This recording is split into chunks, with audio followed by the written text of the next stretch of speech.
The moment is forever etched in my memory. Crystal glasses clinking, the warm glow of candlelight dancing across familiar faces, the rich aroma of my mother's signature roast filling our dining room. It was supposed to be a celebration of Riverside, Supply's most successful year to date. I'd finally turned my father's struggling local construction supply shop into a regional powerhouse worth $5 million. 7 years of backbreaking work had paid off. I should have known something was wrong when my father insisted on breaking out the special occasion whiskey, the one reserved for weddings and milestone anniversaries. He stood at the head of the table, his weathered hand raising a glass, that familiar, proud smile crinkling the corners of his eyes.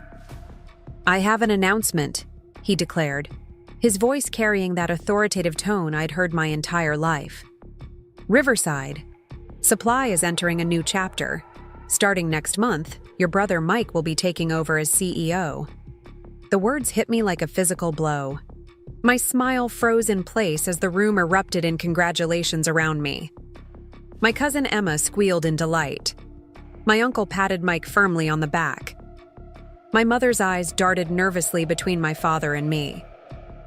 Meanwhile, Mike, who hadn't set foot in our warehouse in over 5 years, beamed with unearned pride from across the table. 7 years of 70-hour work weeks, of missed vacations and ended relationships, all leading to this moment, being unceremoniously replaced by my brother, who had been building a completely unrelated career in Chicago while I salvaged our family legacy. Before we jump into what happened next, tell me where you're tuning in from. And if this story touches you, make sure you're subscribed, because tomorrow, I've saved something extra special for you. My name is Sarah Collins. I never planned to run a construction supply company. With my finance degree from Penn State, I was set for a promising career at a multinational bank in Philadelphia. But family has a way of pulling you back home, especially when that home is teetering on the edge of financial ruin.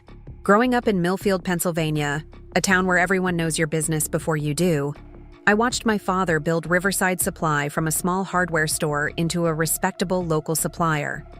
By the time I left for college, it was the backbone of our community, employing 20 local workers and sponsoring everything from Little League teams to the annual Harvest Festival. When the 2008 recession hit, I was 3 years into my banking career. My father never directly asked for help. That wasn't his style. But during our weekly Sunday calls, I could hear the strain in his voice, the careful avoidance of business talk, the tightness when he mentioned having to let people go. It was my mother who finally broke the silence. "Your father won't admit it," she whispered during one call when Dad was out of earshot. "But we're 3 months from closing doors permanently." The next weekend, I drove back to Millfield with a suitcase and a 6-month sabbatical from my job. That sabbatical turned into a resignation letter when I saw the company books. Riverside wasn't just struggling. It was hemorrhaging money in a changing market it no longer understood. Back at that fateful dinner, as the initial shock of my father's announcement began to subside, I felt multiple eyes on me, waiting for my reaction. Years of negotiating with difficult suppliers and handling delicate client relationships had taught me something valuable. Never reveal your hand when you're caught off guard. I raised my glass, my hand steady despite the earthquake happening, inside my chest. "To Mike," I said, my voice clear and controlled, "and to Riverside Supply's continued success." The tension in the room dissipated slightly. My mother released a breath she'd been holding, her eyes telegraphing an apology across the table. My father nodded approvingly, as if I'd passed some test of dignity he'd set for me. And Mike had the audacity to wink at me, as if we were sharing some private joke rather than witnessing my professional execution. "Don't worry, sis," he said loudly enough for everyone to hear. "I'll try not to undo all your hard work too quickly." A ripple of uncomfortable laughter moved around the table. I maintained my smile, the same one I'd perfected when dealing with sexist contractors who asked to speak to the man in charge when I first took over. The same one I wore when the bank manager suggested my father co-sign for a business loan despite my flawless credit and business plan. The smile that said, nothing while revealing nothing. My father had built Riverside Supply in 1985 with nothing but a pickup truck, a rented storefront, and an encyclopedic knowledge of construction materials. For 20 years, his formula worked beautifully. Know your customers by name, understand their projects better than they do, and never sell them something they don't need. The old school approach had earned him the loyalty of every contractor in 3 counties. But by the time I returned home in 2016, that world had vanished. Home Depot and Lowe's had opened within 30 miles. Online retailers were undercutting.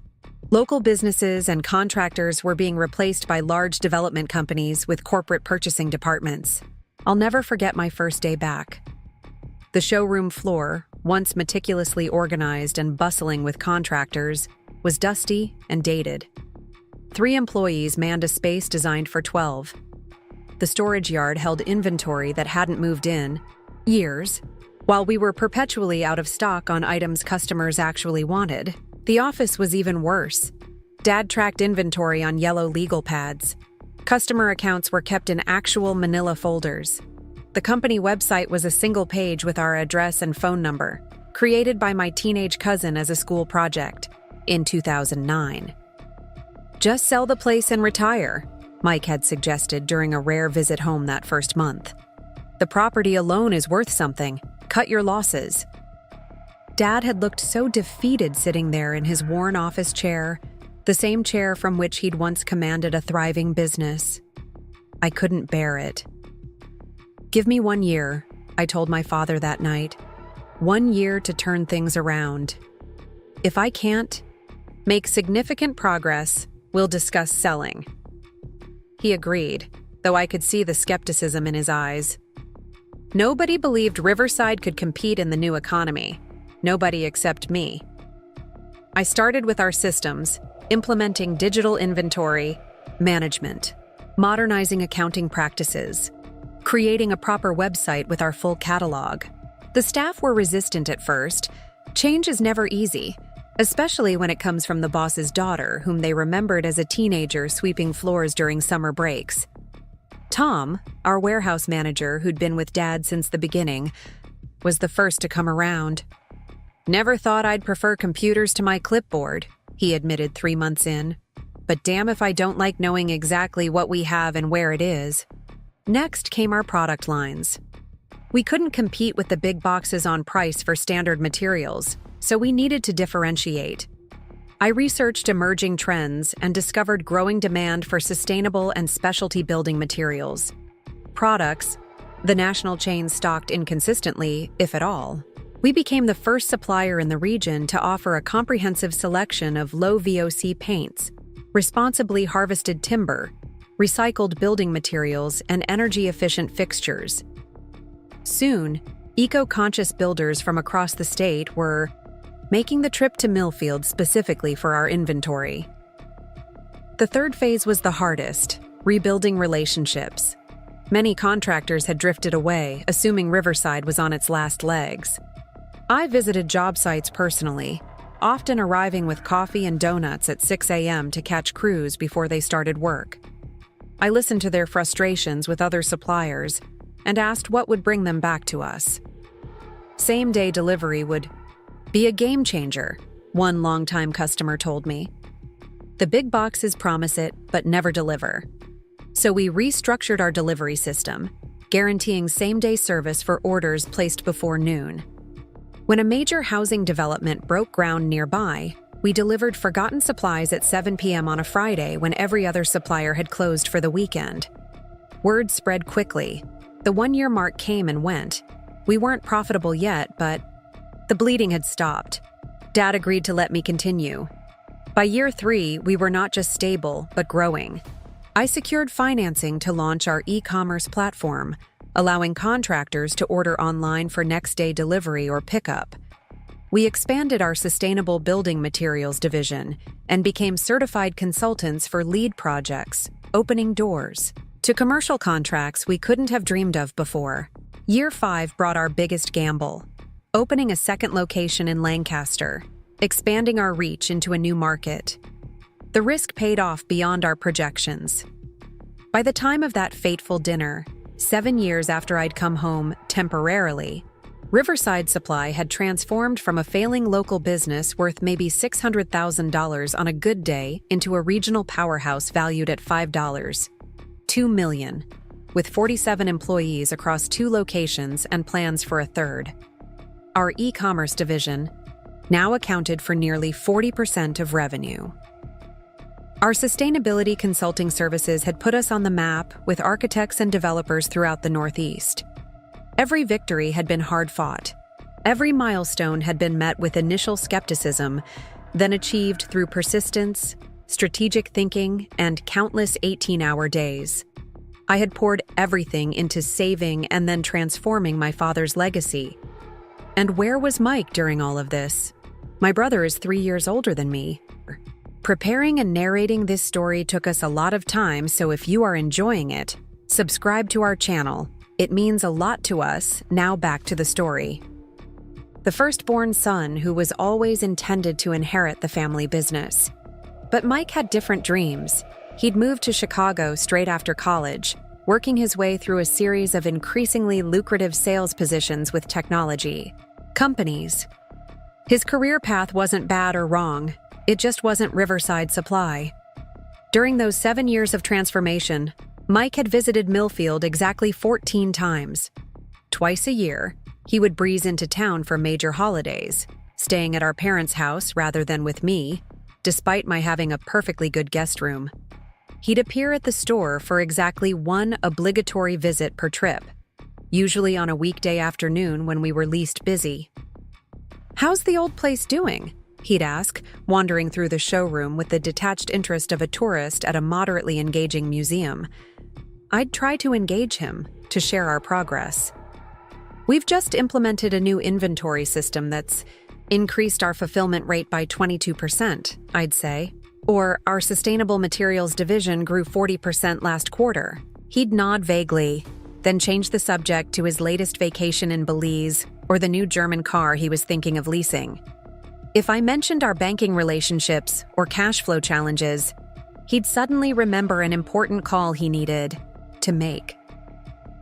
During family dinners, he'd offer unsolicited advice based on his experiences selling enterprise software, markets and models completely unrelated to our business. "You guys should really consider a subscription model," he suggested, once after I'd spent 20 minutes explaining our new contractor loyalty program. "That's where the real money is." I didn't begrudge Mike his success or his choices. He had built his own life, his own career, far from Millfield. That was his right. What I couldn't understand, what I still can understand, is how my father could look at our divergent paths and decide that Mike was the right person to lead Riverside Supply into the future. Was it because Mike was older? Because he was the son rather than the daughter? Because his sales career in tech somehow seemed more impressive than my proven track record with the actual company in question? Or was it simply that my father had always seen me as a temporary caretaker, keeping his company afloat until his real successor was ready to step in? These questions churned in my mind as I drove home from the dinner, my knuckles white against the steering wheel, the familiar streets of Millfield blurring through unshed tears. The rational part of my brain tried to process this as a business problem to solve. The daughter in me was simply heartbroken. I pulled into the driveway of the small craftsman house I'd purchased 2 years earlier, my first real investment after pouring everything back into the business for so long. The porch light I'd left on glowed softly in the darkness. Inside, there were no family photos on the walls, no siblings to share the burden, no father to explain himself. Just me and the crushing weight of 7 years suddenly rendered meaningless. I kicked off my heels just inside the front door and walked directly to the kitchen, pouring a generous glass of the expensive Cabernet I'd been saving for Riverside's 7th anniversary celebration next month. So much for that milestone. In my home office, stacks of folders covered the desk. Q3 projections, expansion plans for our third location, a new line of contractor-grade tools I'd been sourcing directly from manufacturers to improve our margins. All the work I'd been doing to continue Riverside's growth trajectory. All the plans Mike would now supposedly execute. The absurdity of it hit me all at once. Mike, who couldn't tell the difference between pressure-treated and kiln-dried lumber. Mike, who had once asked me if PVC and PEX were basically the same thing. Mike, who had never negotiated a supplier contract or calculated inventory turnover, or stayed up all night reconciling a shipment discrepancy. I picked up a framed photograph from my desk, a snapshot from 3 years ago, when we'd celebrated our first profitable quarter after I took over. The entire staff stood in front of the newly redesigned storefront, champagne glasses raised. I was in the center, Dad's arm around my shoulders, his face beaming with pride. "You saved this company," he had said that day, loud enough for everyone to hear. "I couldn't have done this without you, Sarah." What had changed since then? Had he always seen me as a temporary solution? Had he been planning this all along, waiting until I'd done the hard work of resurrection before handing the reins to his son? I set down the photograph and finally allowed myself to feel everything I'd been suppressing during dinner. The shock, the betrayal, the humiliation, the rage. Tears came hot and fast, sobs wrenching from somewhere deep inside me. I cried for the sacrificed weekends, the missed friends' weddings, the relationship that had ended because you care more about that store than you care about us. I cried for every time I'd pushed through exhaustion, every doubt I'd overcome, every victory I'd achieved only to have it rendered meaningless in a single dinner announcement. The crying. Jag lasted exactly 17 minutes. I know because I checked the clock when it ended, wiping my face with the back of my hand and taking a deep, shaky breath. 17 minutes of weakness, of self-pity. That was all I would allow myself. Because, as the tears dried, something else crystallized within me, a cold, clear certainty. They had underestimated me from the beginning. The dutiful daughter who was just keeping the books until a real leader, a male leader, could step in. They were underestimating me now, and that was their mistake. I opened my laptop and began accessing files they didn't know existed. Documents I had created, agreements I had drafted, legal structures I had put in place during those desperate early days when Dad had been willing to sign anything that might save his company. When I first returned to Save Riverside, the business was structured as a sole proprietorship. My father was the company, legally speaking. One of my first moves had been incorporating properly, creating Riverside Supply LLC to protect both the business assets and my parents' personal finances.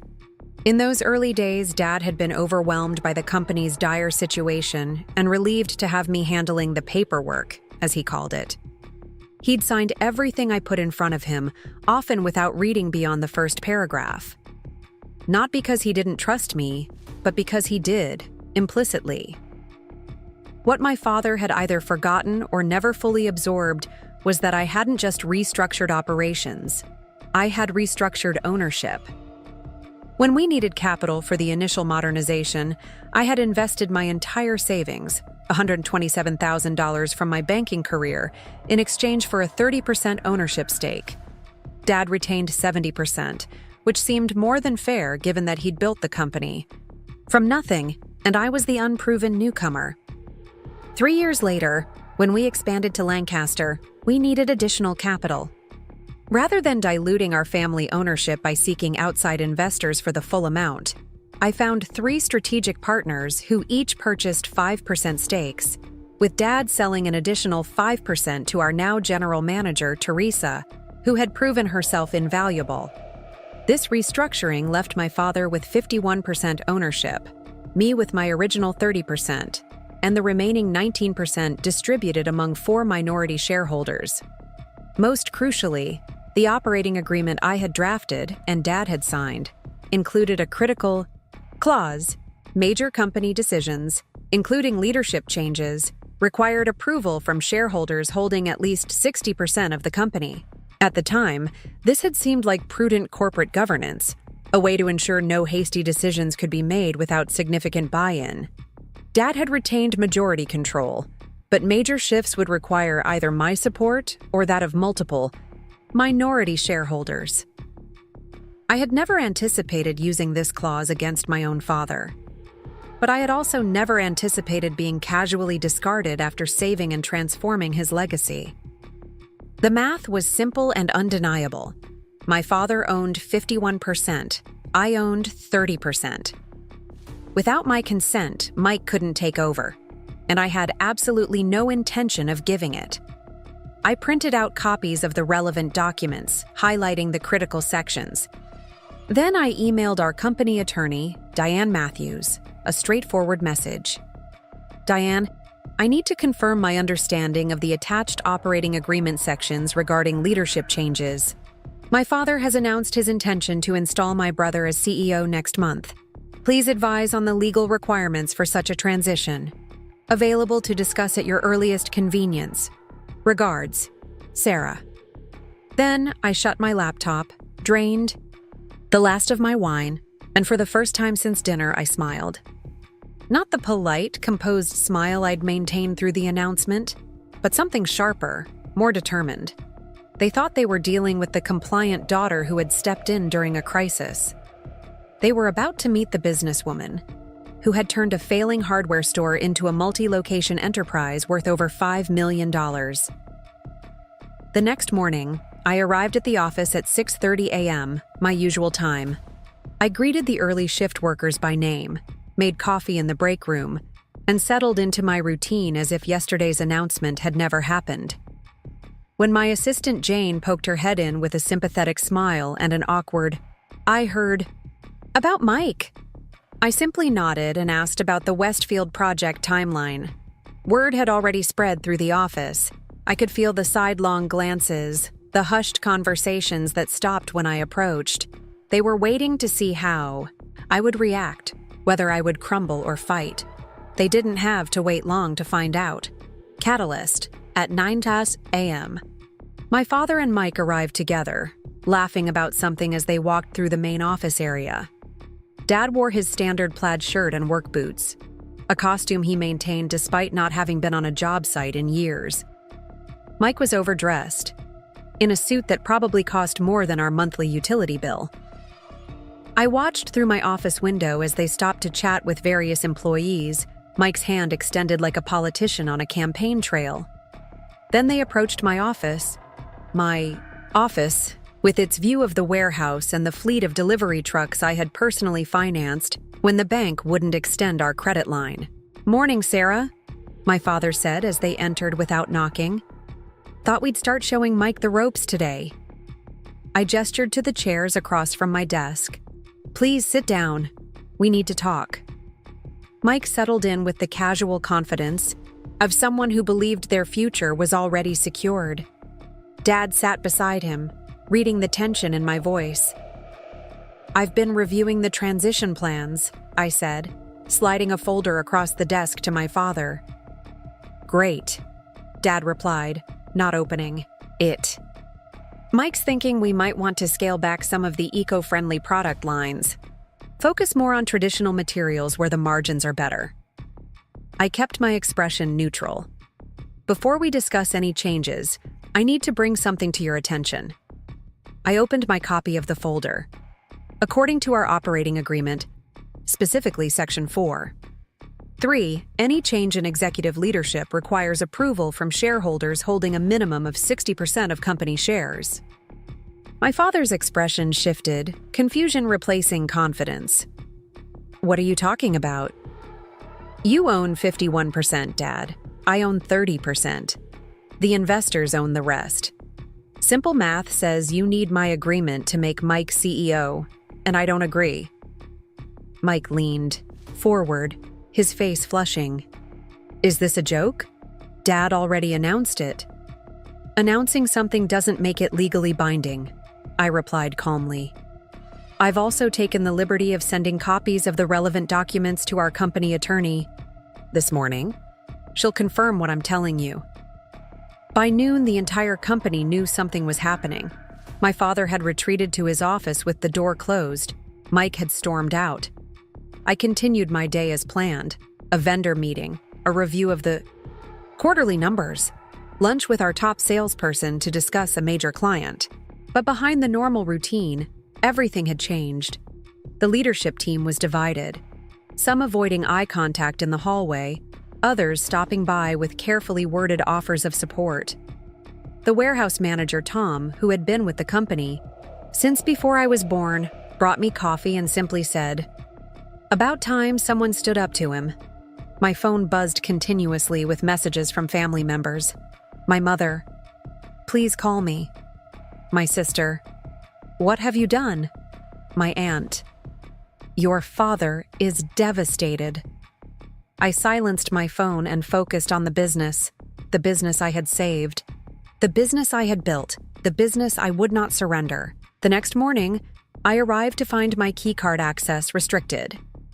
The IT manager sheepishly explained that my father had ordered my permissions limited to standard employee access. By afternoon, rumors were circulating that I was being pushed out entirely. Clients called, concerned about stability. 2 vendors emailed asking for reassurance about ongoing contracts. Then came the email from our largest client, forwarded to me by a loyal team member. A message from my father introducing Mike as the incoming CEO and suggesting a meeting to discuss the new direction of Riverside Supply.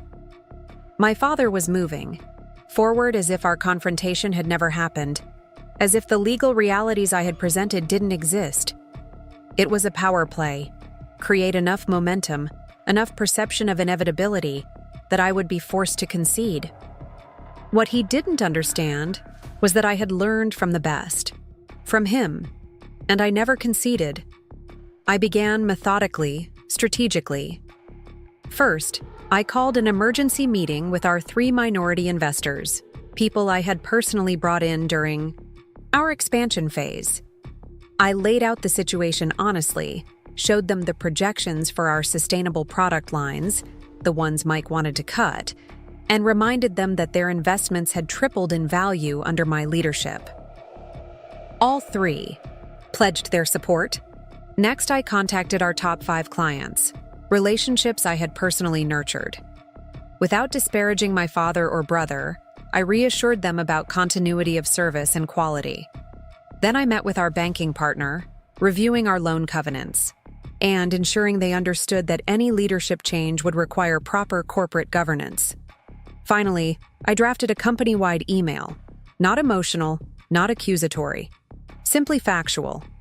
Team, there appears to be some confusion regarding leadership transitions at Riverside. To clarify, no official change has been approved by our board or shareholders. I remain committed to our staff, our clients, and our continued growth. Business continues as usual. My door is always open for questions. I hit send and waited. The showdown came 3 days later in our conference room. Present were my father, Mike, myself, our company attorney, and representatives from our investor group. My father spoke first, his voice tight with anger barely contained. "This is a family business, my business. I built it from nothing, and I have the right to decide who leads it." Our attorney, Ms. Jenkins, gently intervened. "Mr. Collins, while you founded the company, the current corporate structure is quite clear. The operating agreement requires a 60% shareholder vote for executive leadership changes." My father glared at me. "You knew this when you drafted those documents." "I did," I acknowledged, meeting his gaze. "I drafted them to protect the company, to ensure that major decisions weren't made hastily or emotionally, but with proper consideration for what's best for Riverside's future." Mike leaned forward. "This is ridiculous. You're blocking this because you can't handle not being in charge." I turned to him calmly. "Mike, in the 7 years I've led this company, we've grown by 800%. Our customer retention is at 93%. Our employee turnover is the lowest in the industry. These aren't emotional arguments. They're facts. What's your plan for maintaining this? Growth? What's your strategy for our e-commerce division that now drives nearly half our revenue?" The silence that followed was deafening. Finally, one of our investors spoke. "We've reviewed the situation and we support Sarah's continued leadership. Our investments were made based largely on her vision and execution." My father's face fell as the reality set in. He had lost. I slid a folder across the table. "I have a proposal. I'll purchase your shares, Dad, at full market value plus a 10% premium. You can retire with more than enough to live comfortably. Mike can remain with the company if he wishes, learning the business properly from the ground up." I surprised myself with what I said next. "Or we can try something different. Dad, you have invaluable experience and client relationships. Mike has outside perspective and fresh ideas. I have a proven track record growing this business. Instead of fighting, what if we leverage all these strengths?" I outlined a new structure. I would remain CEO, Dad would become chairman focusing on client relationships, and Mike would head our expansion into new markets, starting with a training period to learn our operations from the inside out. "This isn't about who wins or loses," I concluded. "It's about what's best for Riverside Supply, the company we all care about." 6 months later, Riverside Supply looked different. My father, initially resistant, had found renewed purpose in his chairman role, mentoring key accounts and representing us at industry events without the daily operational pressures. Mike, after a rocky start, had surprised everyone, especially me, with his adaptation. His outside sales experience brought fresh approaches to our client acquisition strategy, and once he understood our business model, he became a genuine asset rather than a threat. And me? I remained CEO, but I'd learned something too. The company was stronger with all three of us contributing our distinct strengths. Our revenue was up 22% from the previous year. We had opened 2 new locations. Our sustainable building materials division had landed contracts with 3 national home builders. What had begun as a power struggle had evolved into something more productive. A true family business where each family member's contributions were valued and maximized. Looking back, I realized the confrontation that nearly tore our family apart actually forced us to address tensions that had been simmering for years. My father had to recognize that his traditional views of succession needed updating. Mike had to earn his place rather than expecting it as a birthright. And I had to learn that fighting for recognition didn't mean I had to fight alone. The most powerful lesson was that true leadership isn't about titles or control. It's about creating systems where everyone can contribute their best. Sometimes that means standing your ground. Sometimes it means offering an olive branch. Today, Riverside Supply is worth $9, $2 million. We employ 127 people across 4 states. We've become industry leaders in sustainable building practices. And when people ask me about our success, I tell them the truth. We succeeded not despite being a family business, but because we finally figured out what that really means. Valuing each family member for their actual contributions, not their position in the family tree. The company I fought so hard to save ended up saving something even more valuable, our family itself. That's a success metric they don't teach in business school, but it might be the most important one of all. I slept surprisingly well that night, the kind of deep, dreamless sleep that comes after a decision has been made. When my alarm chimed at 5:15 a.m., the same time I'd woken every workday for 7 years, I rose with purpose. I showered, dressed in my favorite charcoal pantsuit, applied makeup with extra care, and fastened my grandmother's pearl earrings. Armor, in its own way. By 6:30 a.m., I was pulling into Riverside Supply's parking lot, the familiar crunch of gravel under my tires oddly comforting. Mine was the 3rd car there, after Teresa, our general manager who consistently arrived by 6:15, and Ray, our receiving clerk who started at 6 a.m. to process early deliveries. The early shift workers would begin arriving in the next 15 minutes, followed by sales staff at 7:30, and the remaining office personnel by 8 yuck. My father rarely appeared before 9 these days, having gradually shifted to strategic oversight, as he called it, or semi-retirement, as everyone else recognized it. Today would unfold like any other day at Riverside Supply, except nothing about it would be ordinary. I greeted Teresa as I passed her office, accepting the coffee she always had waiting for me, black, no sugar. Her expression was guarded, sympathetic. "I heard about Mike," she said, her voice soft with concern. The news had traveled fast. Someone at dinner had clearly made calls last night.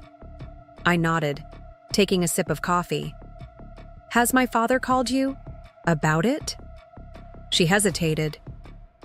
"This morning, 5:45, asked me to prepare an office for Mike by next week. Said you'd fill me in on the transition details.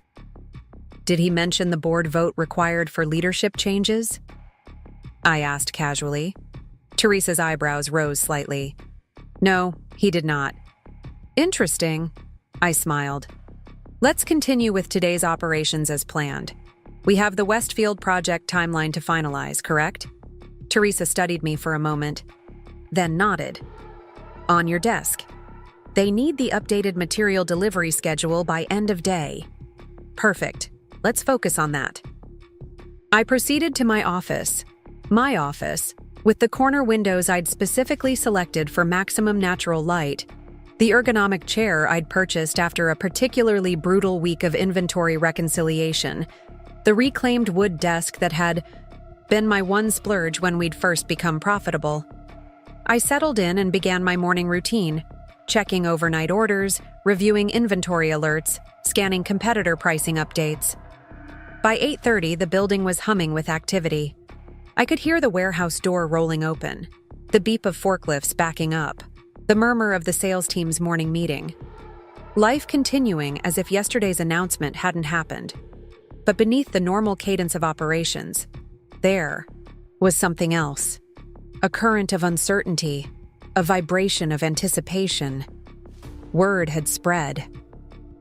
Glances lingered a beat too long when staff passed my office. Conversations hushed when I entered the break room. People were watching, waiting to see how I would react, whether I would crumble or fight. Their livelihoods depended on Riverside's stability, and many of them had been with us through the darkest days of the turnaround. They had skin in this game, too. At precisely 9:17 a.m., my email pinged with a response from Diane Matthews. The message was brief but definitive. "Sarah, your understanding is correct. Per Section 4.3 of the operating agreement, appointment of a new CEO requires 60% shareholder approval. Happy to discuss further. Available this afternoon if needed. Diane." I forwarded the email to my personal account for safekeeping, then continued with my day. There was no need to rush this. Let them come to me. At 10:42 a.m., Teresa knocked on my doorframe. "Your father and Mike just pulled into the parking lot," she said, her expression neutral but her eyes conveying volumes. "Together in your dad's truck." I nodded, straightening the papers on my desk. "Thank you. Please let them find their own way in." Through my office window, I watched them walk from the parking lot. Dad in his standard uniform of plaid shirt, work jeans and steel-toed boots, an outfit that had once been functional but was now more costume than necessity. Mike overdressed in a navy designer suit that probably cost more than our monthly utility bill, looking uncomfortable and out of place among the stacks of building materials. They entered through the main showroom, my father nodding at employees, Mike extending his hand to each person as if he were a politician on a campaign trail. I could see the confusion on my staff's faces, their uncertain glances toward my office.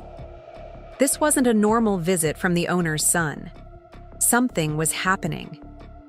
I remained seated as they approached, watching through the glass wall of my office as they made their way across the main floor. Dad walked with the confidence of someone who believed he owned not just the building, but the future. Mike trailed slightly behind, smiling too broadly at people whose names he didn't know. There was no knock.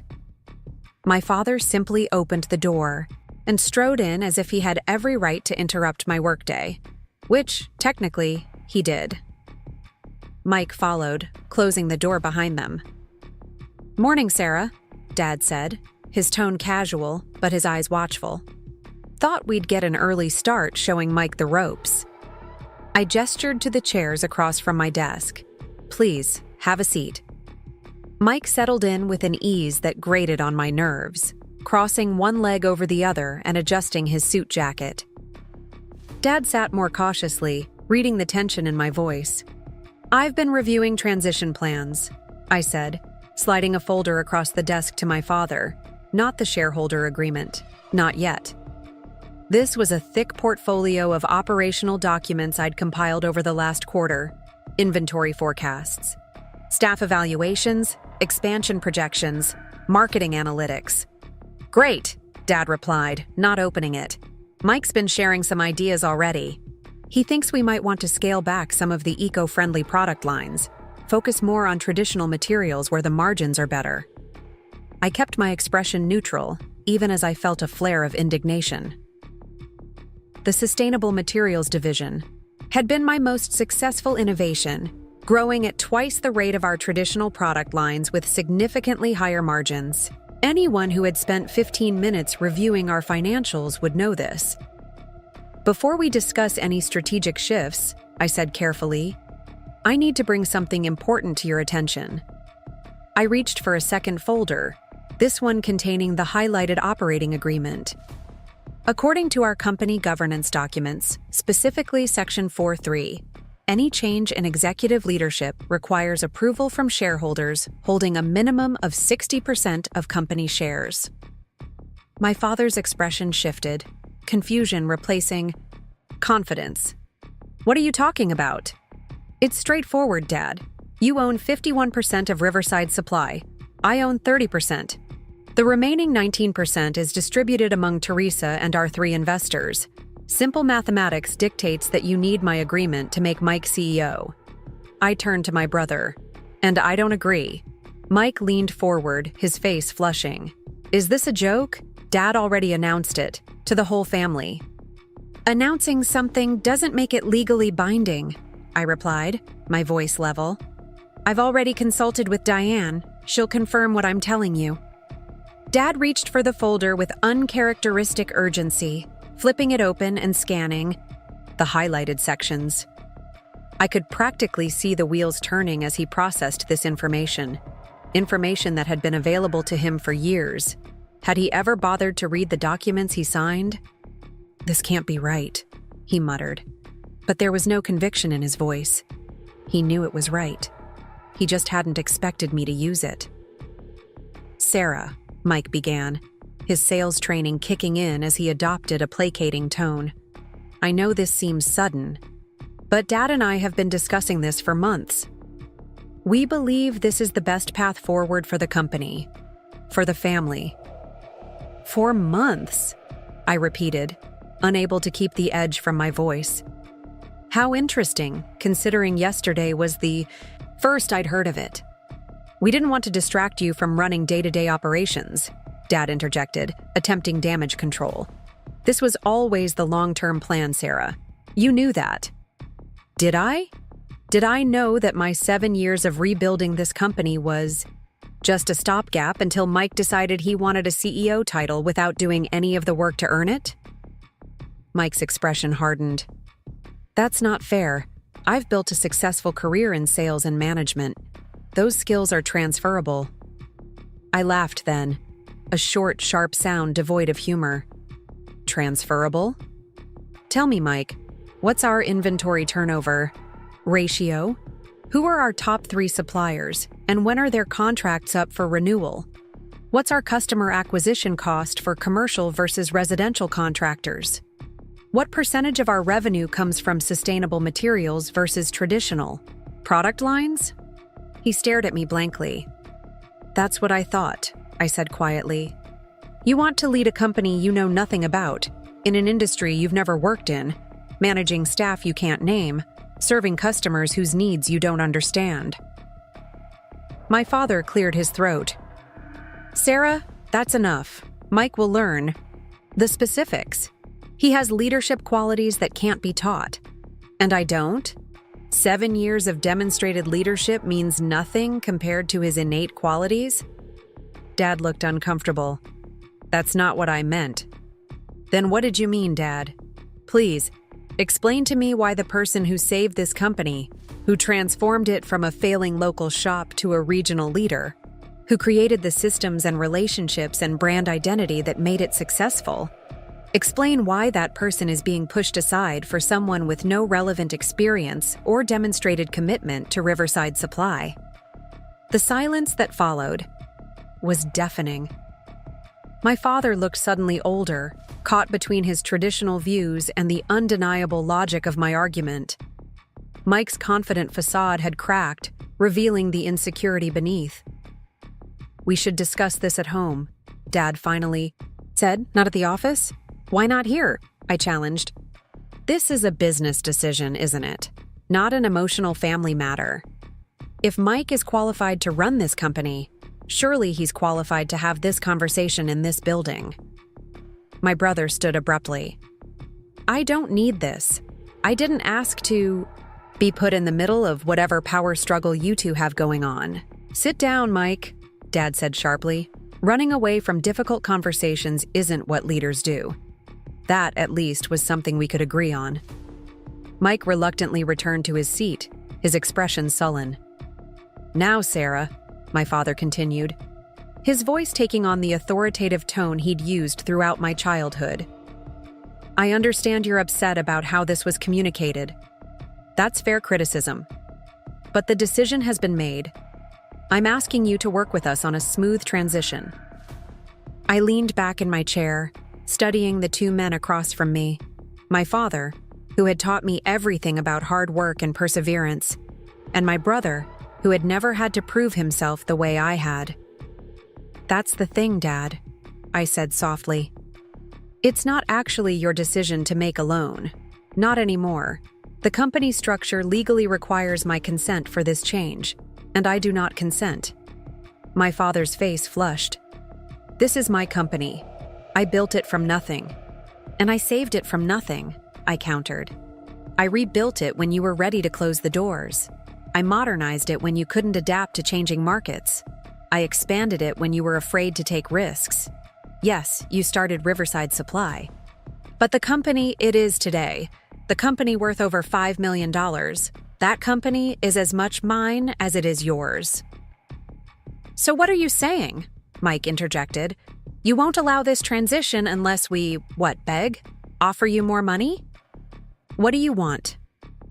I turned to him, suddenly tired of the whole charade.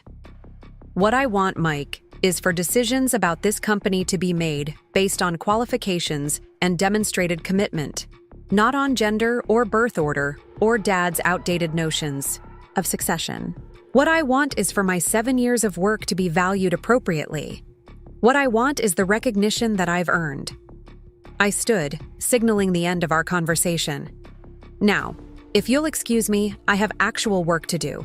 The Westfield project. Timeline won't finalize itself, and unlike some people in this room, I take my responsibilities to our customers seriously. My father remained seated, staring at the open folder before him as if the words might rearrange themselves into a different reality. Mike stood awkwardly, straightening his expensive suit jacket. This isn't over, Dad said finally, looking up at me with narrowed eyes. You're right about that, I agreed. It's just beginning. By noon, the entire company knew something significant had happened.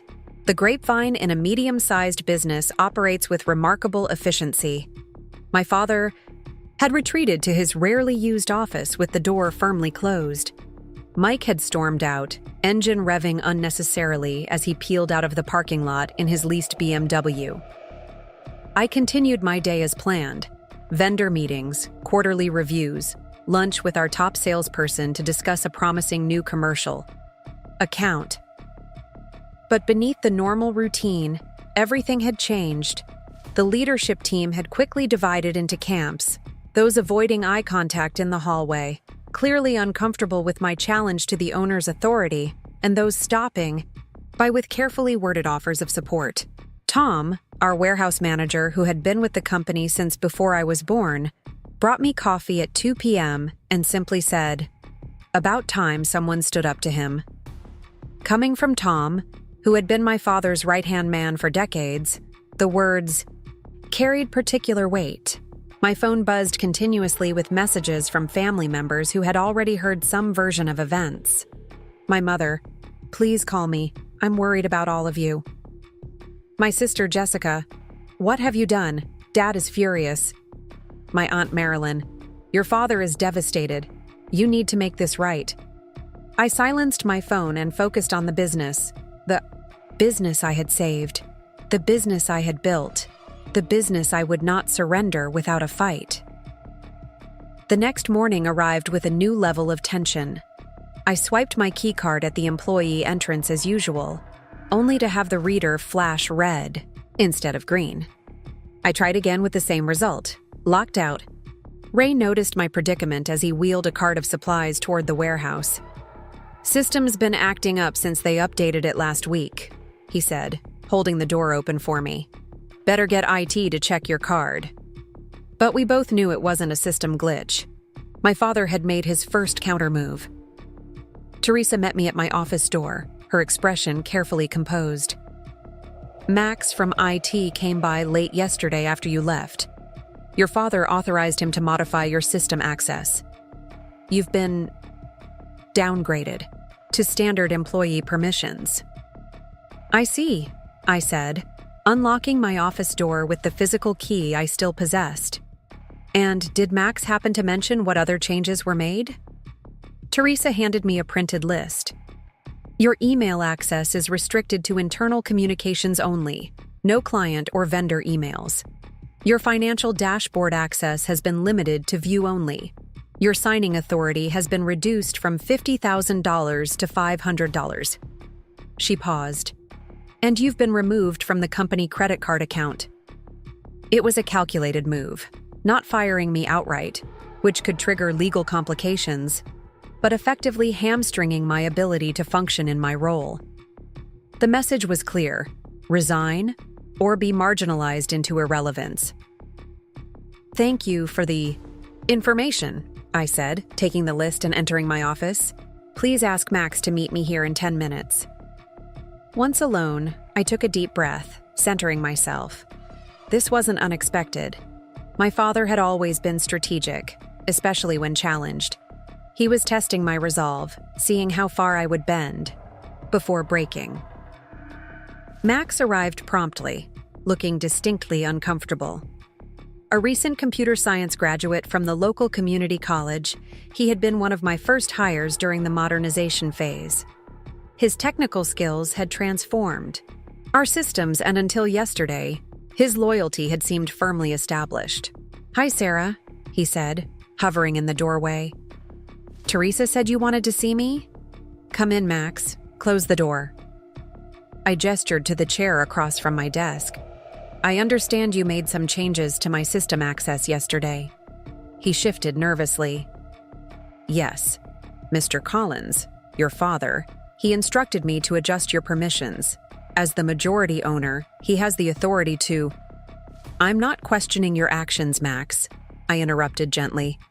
"You were following orders from someone with apparent authority. I get that." His shoulders relaxed slightly.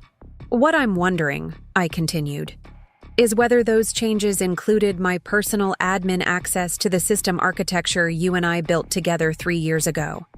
Max's eyes widened almost imperceptibly. When we had implemented our current IT infrastructure, we had created 2 super admin accounts, one in my father's name that he never used, and one in mine that I used regularly for system maintenance. Only Max and I knew about this secondary layer of access, a standard redundancy practice in IT security. "No," he said quietly. "Those credentials are stored separately in the secure server configuration. They weren't part of the standard permission structure Mr. Collins asked me to modify." I nodded. "And the cloud backup protocols we established? The ones that automatically archive all system data, communications, and transactions to our secure off-site storage?" Still running on schedule? Daily incremental backups? Weekly full system backups? Monthly archives? Good. Thank you, Max. I leaned forward. I want to be clear. I don't expect you to take sides in this situation. Your job is to maintain our systems, follow proper protocols, and ensure data security. That's all I'm asking you to continue doing. He nodded, some of the tension leaving his face. I understand. After Max left, I used my still-functioning admin credentials to review the system logs, confirming exactly what changes had been made and when. Then I methodically began backing up critical files to our secure cloud storage. Not for any nefarious purpose, but to ensure that in the escalating conflict, important business documents wouldn't become casualties or bargaining chips. By mid-morning, rumors were circulating that I was being pushed out entirely. 2 clients called, concerned about continuity of service. A vendor emailed asking for reassurance about ongoing contracts. My direct reports appeared at my door with anxious expressions, seeking guidance I couldn't easily provide. Then came the email that confirmed the full extent of my father's strategy. A message forwarded to me by a loyal team member from the sales department. It was a communication from my father to our largest client, Westfield Developers, introducing Mike as Riverside Supply's incoming CEO and suggesting a meeting to discuss the new direction of the company. The implication was clear. My father was moving forward as if our confrontation had never happened, as if the legal realities I had presented didn't exist. It was a power play designed to create momentum and perception, build enough external expectation of the transition that I would be forced to concede rather than damage client relationships. It was precisely the approach I would have taken in his position. Like father, like daughter. I spent the next hour carefully documenting every restriction placed on my access, every communication sent that undermined my authority, every action taken that contradicted the legal governance structure of the company, not because I intended to sue, family lawsuits are rarely productive, but because having a clear record would be essential for what came next. At 2 p.m., I gathered my leadership team in the small conference room, those who reported directly to me and had helped build Riverside's success over the past 7 years. Teresa from operations, Tom from the warehouse, Alicia from sales, Dave from purchasing, and Megan from marketing. 5 people who collectively knew every detail of how the business actually functioned day to day. I'll be direct, I began once everyone was seated. As most of you have heard, my father wants to replace me with my brother Mike as CEO. I've raised legal objections based on our company's governance structure, which requires my approval for such a change. The situation is evolving. Understatement of the year. My primary concern right now is ensuring Riverside continues operating smoothly for our customers, our vendors, and all of you, regardless of who sits in which office. To that end, I need your help. For the next hour, we developed contingency plans for every critical business function, how orders would be processed, deliveries coordinated, client relationships maintained, and staff supported if my access continued to be restricted, or if I was removed from the premises entirely. Not because I planned to give up, but because responsible leadership meant planning for all scenarios. By the time we finished, the room had taken on a war room atmosphere, with my team fully engaged and surprisingly energized by the challenge. As they filed out, Teresa lingered behind. "You should know," she said once we were alone. "Your father called me this morning, offered to increase my ownership stake to 10% if I would support Mike's appointment." I felt a flicker of uncertainty. Teresa's 5% could shift the balance if combined with my father's 51%. "What did you tell him?" I asked, keeping my voice neutral. She smiled slightly. "I said I'd need to review the company financials before making such an important decision. Asked for time to consider it." She paused. "What I didn't tell him is that I've already reviewed those financials. Every quarter for 7 years. Know exactly who built this company's value, and it wasn't Mike. Relief washed over me. Thank you, Teresa. Don't thank me yet, she cautioned. He's likely making similar offers to the other shareholders, and they may not all see things as clearly as I do. She was right, of course. This was just the opening move in what could become a protracted battle. My father wasn't just my father. He was a businessman who had built something from nothing, who had weathered decades of market shifts and economic downturns. He wouldn't concede easily, especially not to a challenge from his daughter. As I returned to my office, I found a text message from my mother. Dinner tonight? Just you and me. 7 p.m. at Luigi's. Please come. Luigi's was our family's go-to restaurant. For important conversations, neutral ground with enough ambient noise to prevent eavesdropping but private enough for difficult discussions. My mother was attempting to mediate, as she had done throughout my childhood when Dad and I butted heads. I texted back a simple, "I'll be there," and resumed documenting the day's events. Whatever came next, I needed to be prepared. This wasn't just about my job or my pride. It was about recognizing and honoring 7 years of work that had transformed a failing family business into something valuable, something worth fighting for. And fight I would, because if there was one thing my father had taught me, through his words and even more through his actions, it was that nothing worthwhile comes without a struggle. He had built Riverside Supply through grit and perseverance. I had saved it the same way. Now I would defend it with every ounce of strategic thinking, every legal maneuver, every business relationship I had cultivated over 7 years of leadership. My father thought he was dealing with his compliant daughter.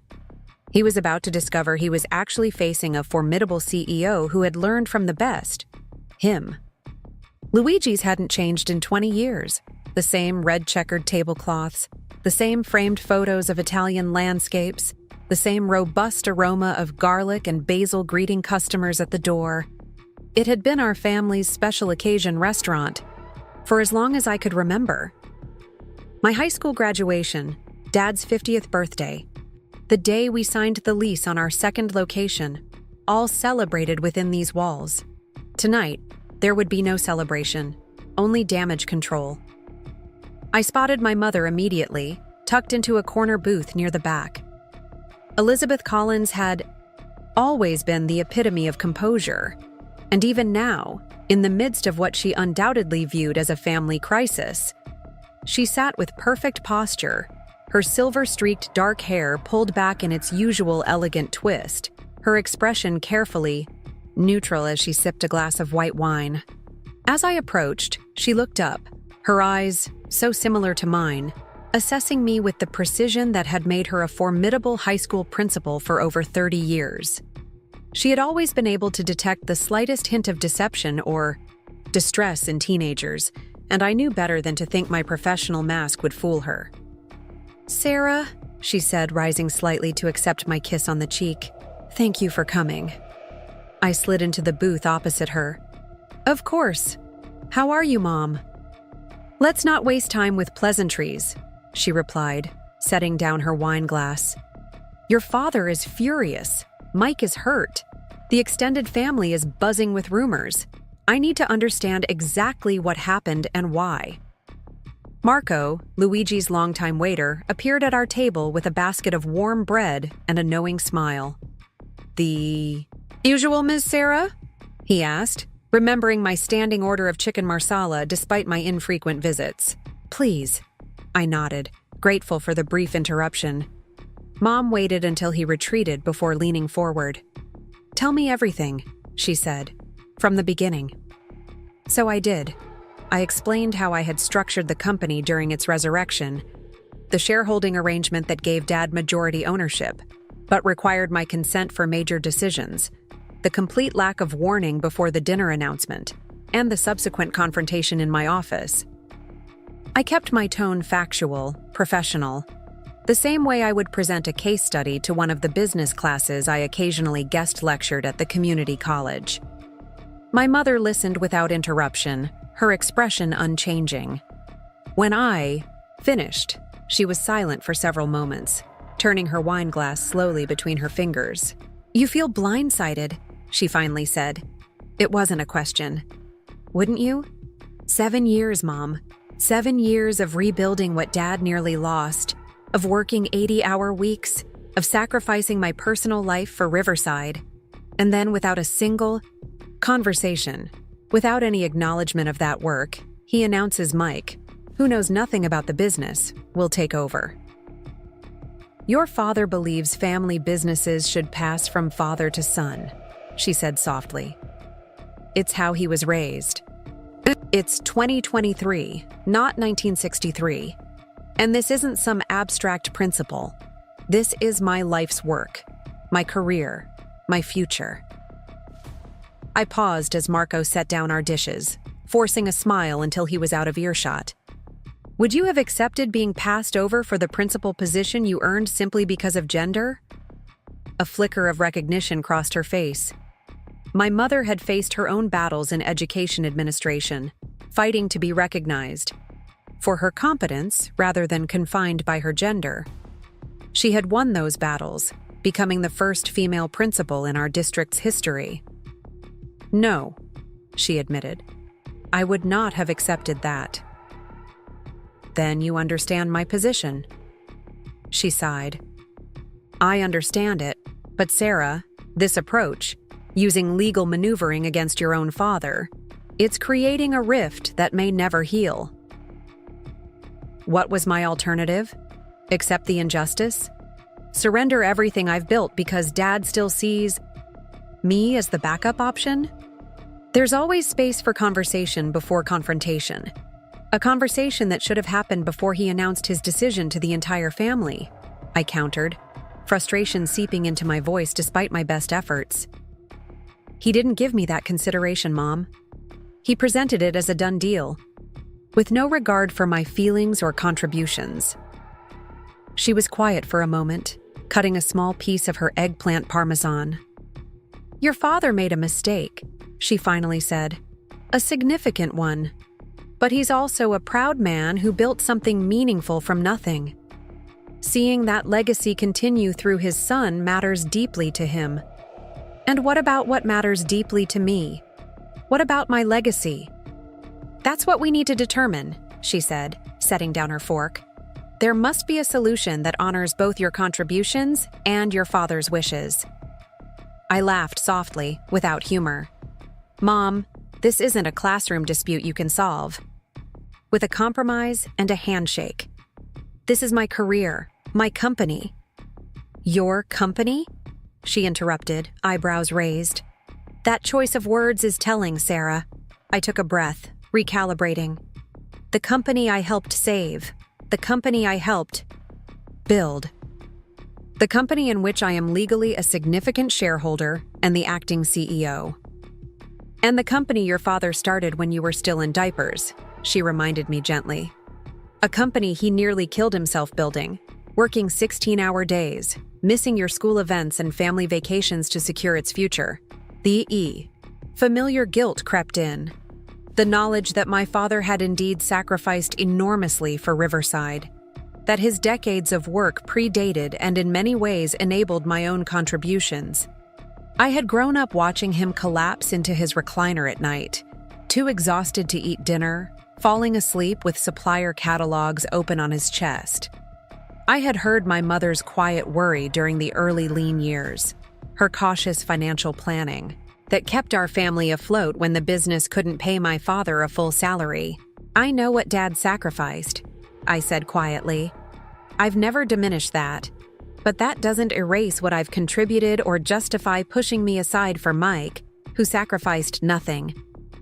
My mother reached across the table and covered my hand with hers, a rare gesture of physical affection from a woman who typically expressed care through actions rather than touch.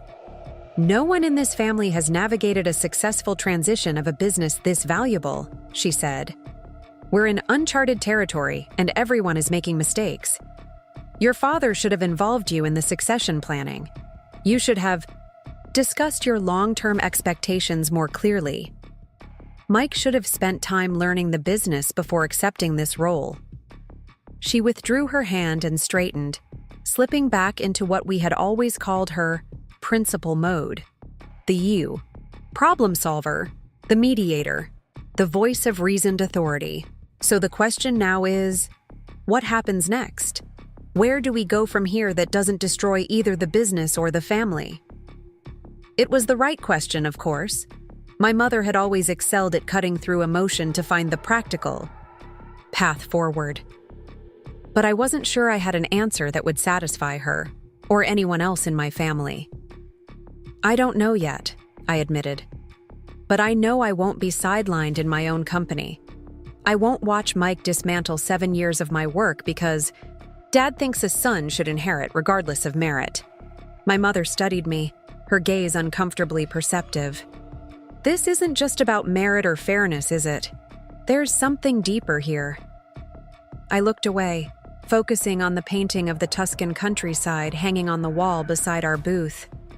She was right, of course. This wasn't just a business dispute or a matter of professional recognition. This was about a lifetime of feeling like the backup option, the contingency plan, the daughter who had to work twice as hard to receive half the recognition. I need Dad to see me, I said finally, my voice softer than I intended. Really see? Me. Not as his daughter who helped out during a rough patch. Not as a placeholder until a better option came along. But as the businesswoman who transformed his company, who honored his legacy by building something greater than he had imagined possible. My mother's expression softened. Oh, Sarah, he does see you. He's incredibly proud of you. He talks about your accomplishments to anyone who will listen. Then why doesn't he trust me to continue leading the company I saved?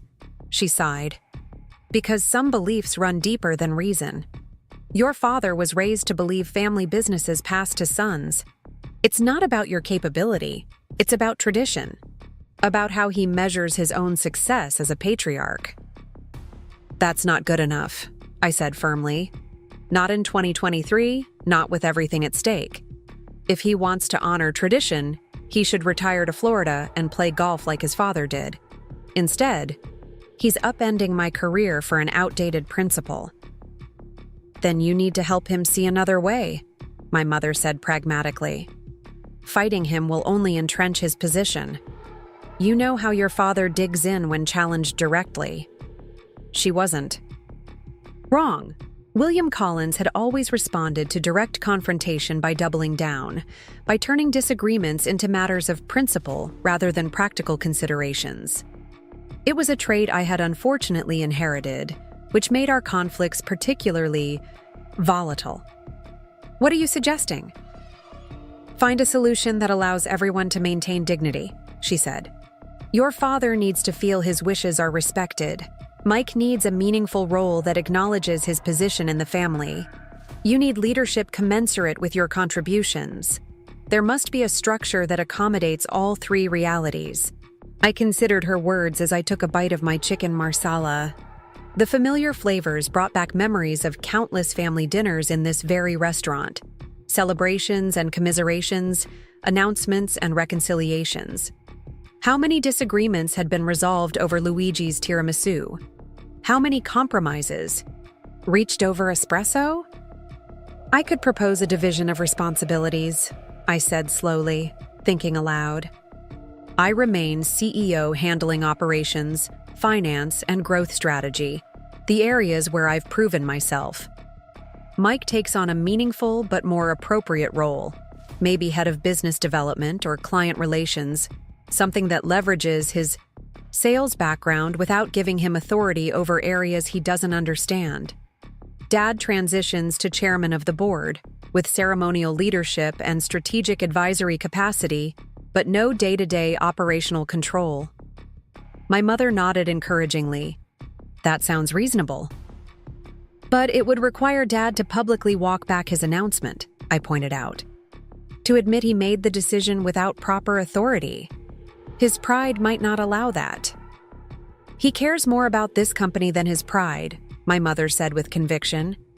If presented properly, as a collaborative solution rather than a forced retreat, he might accept it. And if he doesn't? She met my gaze steadily. Then you'll need to decide what matters more to you, winning this battle or preserving relationships that can never be replaced. The implications hung heavily between us. Was I prepared to permanently damage my relationship with my father? To create a rift in our family that might never heal? Was maintaining leadership of Riverside Supply worth that cost? Before I could respond, my phone buzzed with an incoming text. I glanced down to see Teresa's name on the screen, followed by a message that made my stomach drop. Emergency at the office. Mike authorized a major pricing change on our top product lines without approval. Clients are calling. Need you to intervene. I looked up at my mother, conflicted. I have to go. There's a situation at work. Understanding crossed her face. She had balanced career and family long enough to recognize the look of professional urgency. Go. But Sarah, she caught my wrist as I stood. Remember what's at stake here.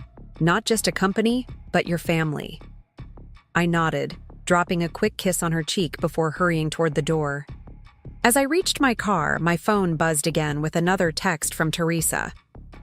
Mike told the sales team the changes came from the new leadership, and they should direct questions to him, not you. Staff confused and concerned.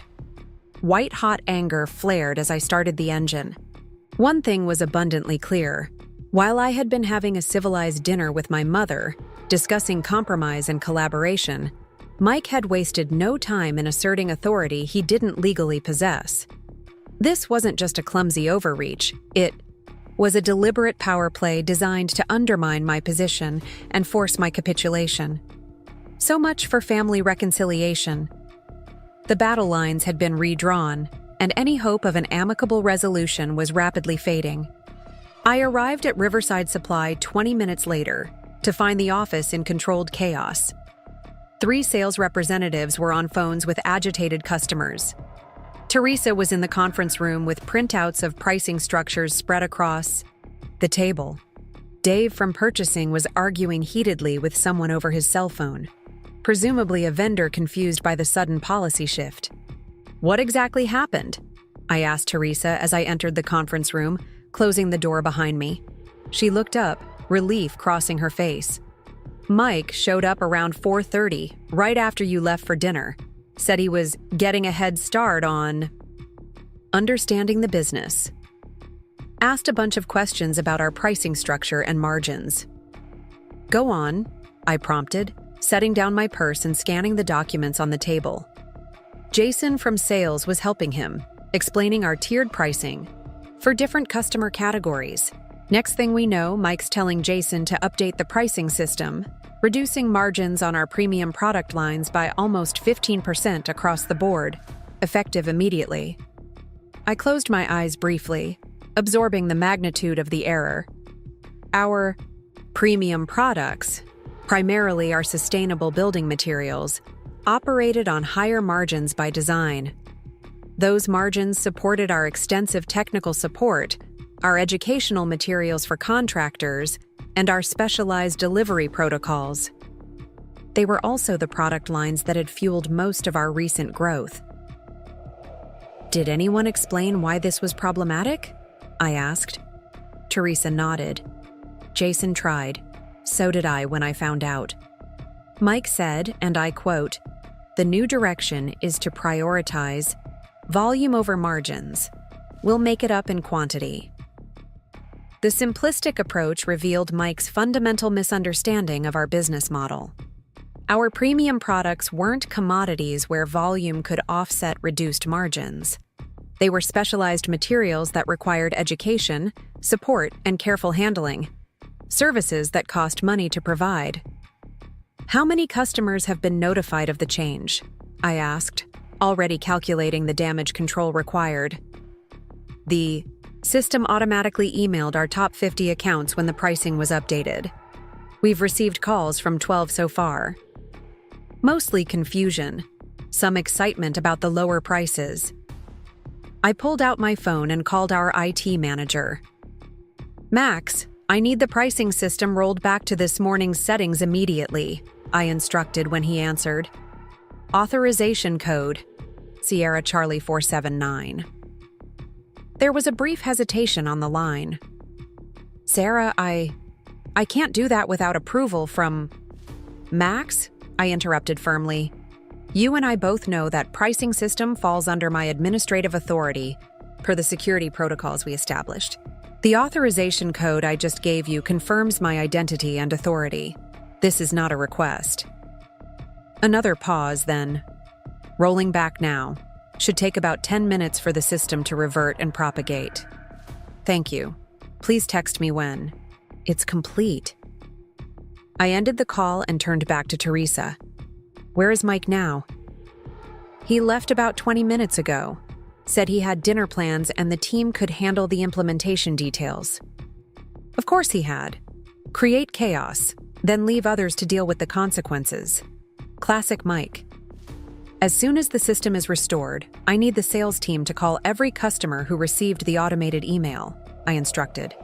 Explain there was a technical error in our pricing system that is now resolved. Offer them priority scheduling on their next delivery as an apology for any confusion. Teresa nodded, already making notes.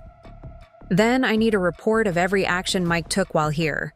Systems he accessed, changes he attempted, staff he spoke with, and I need our attorney, Diane, first thing tomorrow morning. As Teresa left to coordinate the response, I sat down, heavily in a conference room chair, fatigue washing over me. This wasn't just a family disagreement anymore. It was rapidly evolving into a battle for control that threatened the company itself.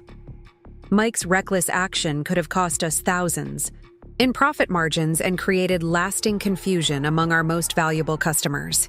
If he had implemented similar changes across other operational areas, the damage could have been substantial. My phone buzzed with a text from Max. System restored to 9 a.m. settings.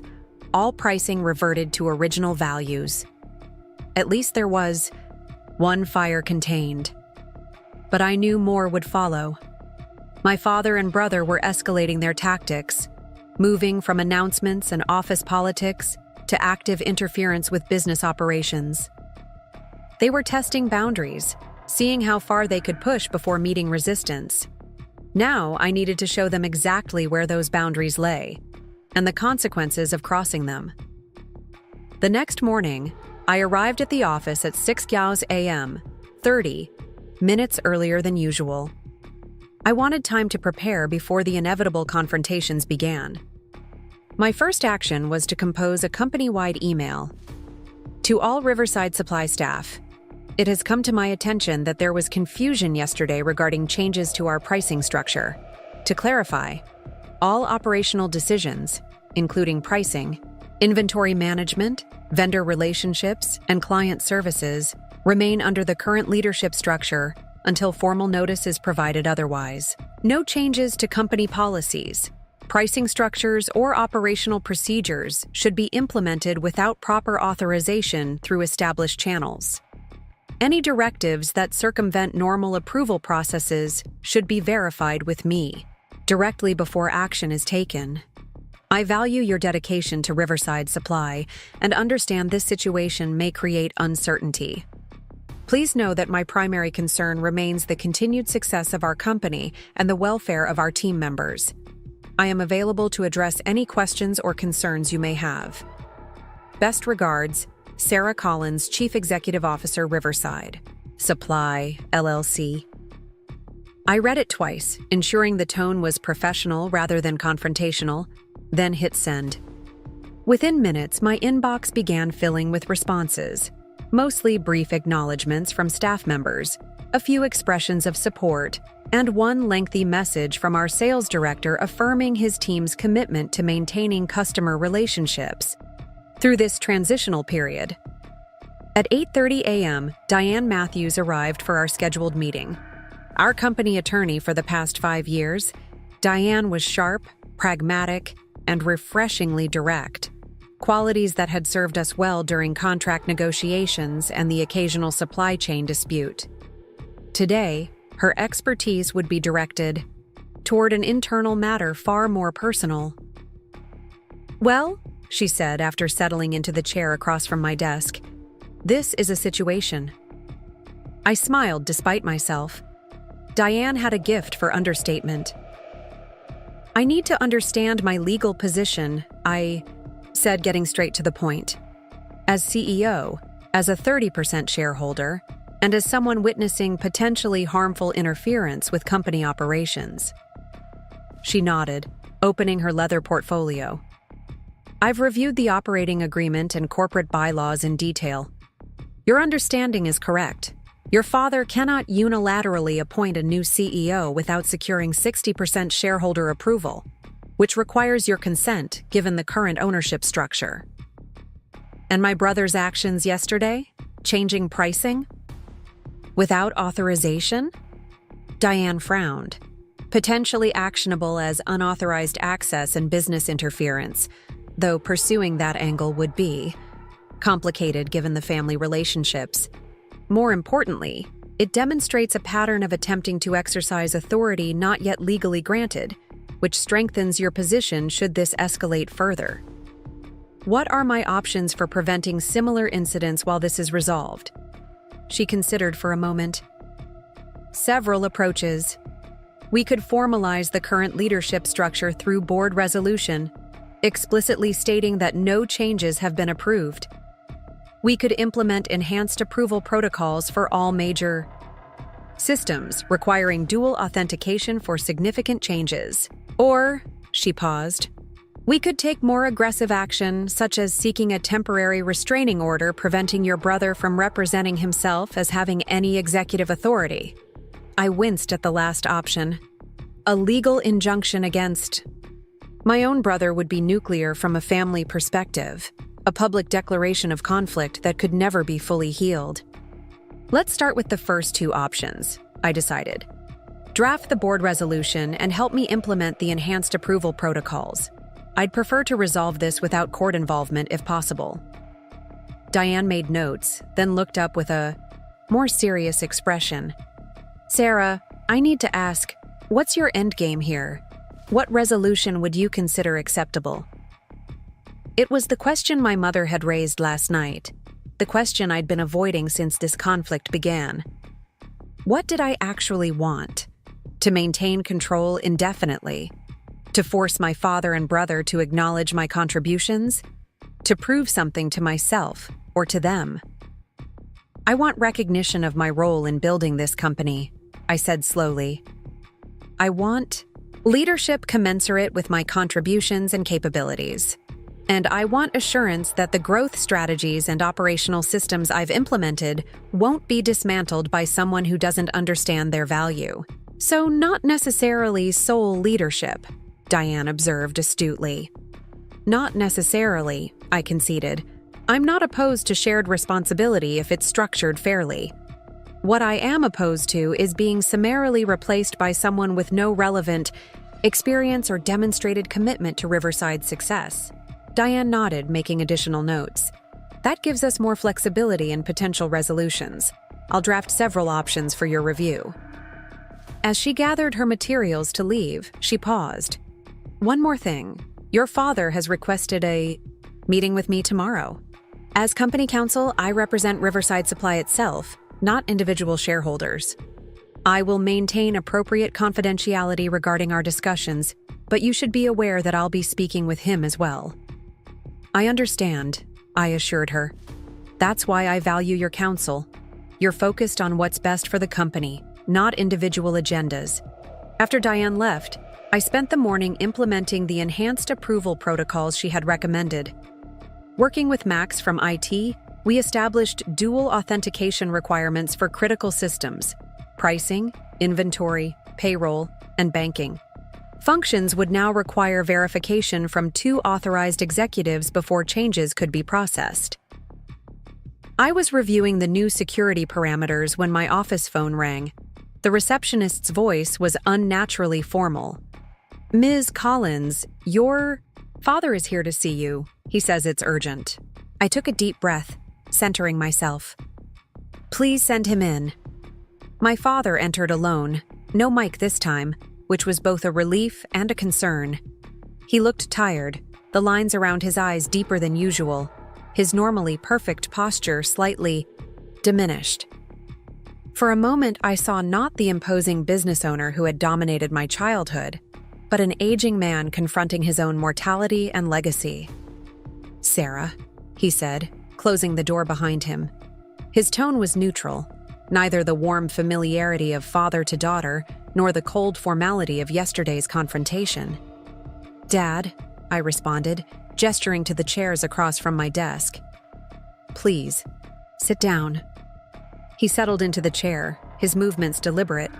For several moments, he simply studied me, as if seeing me with new eyes, or perhaps searching for something familiar in my expression. "Your mother says I've handled this poorly," he finally said. I almost smiled. Trust Mom to deliver unvarnished truth, even to her husband of 42 years. "She's not wrong," I acknowledged. "Perhaps not." He clasped his hands in his lap, a gesture I recognized from childhood. Dad gathering his thoughts before a serious conversation. "But the manner doesn't change the underlying issue. This company needs to transition to the next generation." "I am the next generation," I pointed out. "I've been leading this company for 7 years." "As my proxy," he countered. Stepping in during an emergency. That was never meant to be permanent. The words stung more than they should have. 7 years of 70-hour weeks, of strategic innovation, of transformational leadership, reduced to stepping in during an emergency. "If that's how you view my contribution," I said carefully, "then we have very different understandings of what's happened here." He sighed heavily. "Your contribution has been significant. Vital, even. No one is disputing that. Aren't you?" By announcing Mike will take over with no conversation, no transition plan, no acknowledgement of my role in building what Riverside has become, that feels very much like disputing my contribution. "This isn't about capability, Sarah. It's about the natural order of things. Family businesses pass from father to son. That's how it's always been. In your generation, perhaps. But this is a different world, and Riverside is a different company than the one you built. It's larger, more complex, more modern in every way. Shouldn't its leadership structure reflect that evolution?" My father leaned forward, his expression earnest. "Mike has always been meant for this role. Since he was a boy, I've told him Riverside would be his someday. It's his birthright." "And what about my birthright?" I challenged. "What about the company I've rebuilt through my own sweat and strategic vision? What was I working toward? All these years, if not a future here?" "You'll always have a place at Riverside," he assured me. "A significant role. Mike will need your expertise during the transition and beyond." The condescension in his tone was unbearable.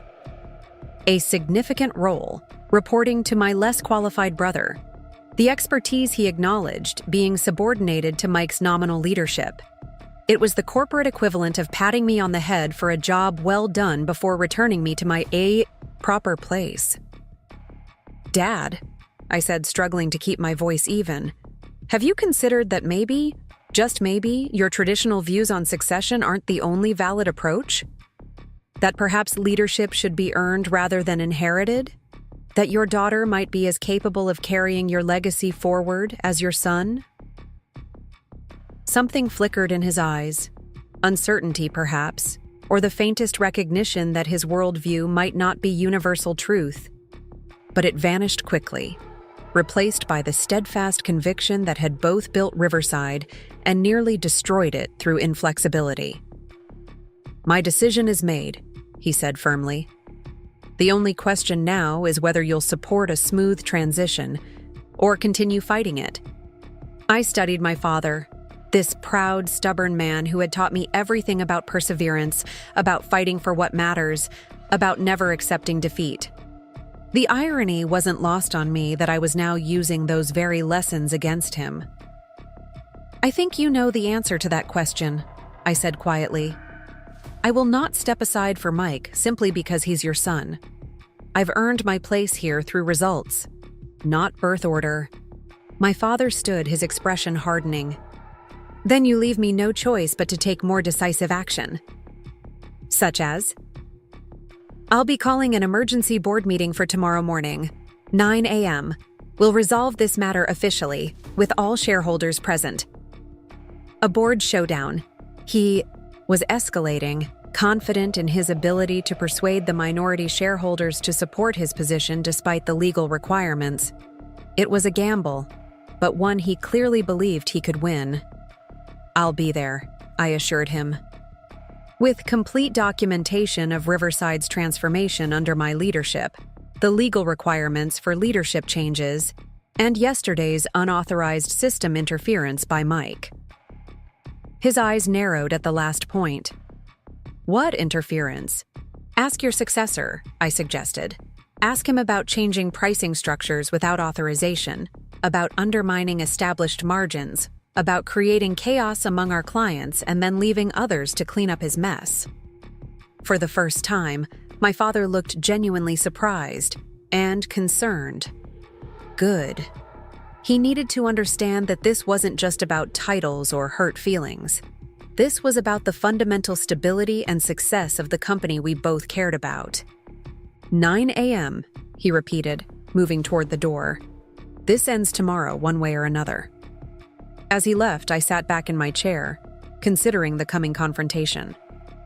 My father was forcing a resolution, gathering all the stakeholders to witness either my capitulation or his loss of control.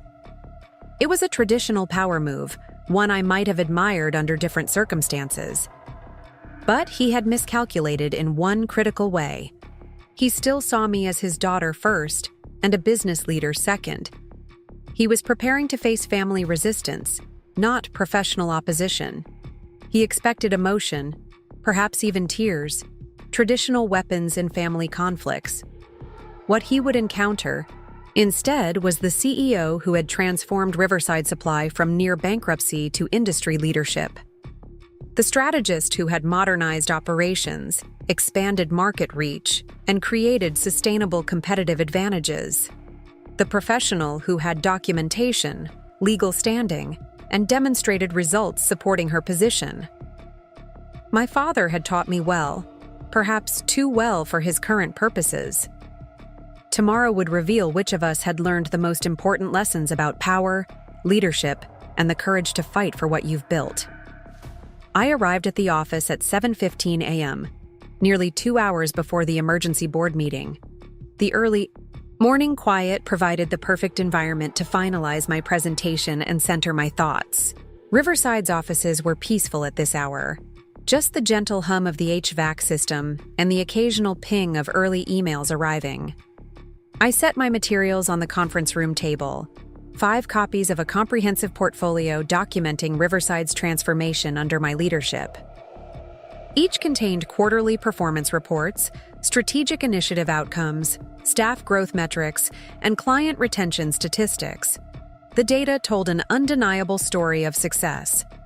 800% growth in company value, 93% client retention, industry-leading, employee satisfaction, and innovations that had positioned us as regional leaders in sustainable building supplies. Facts, not emotions. Results, not rhetoric. As I arranged the portfolios at each seat, Teresa appeared in the doorway, earlier than her usual start time. "Thought you might need these," she said, handing me a USB drive.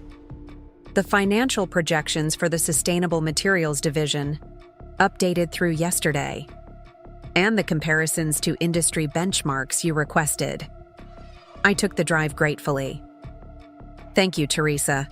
Not just for this, for everything these past few days.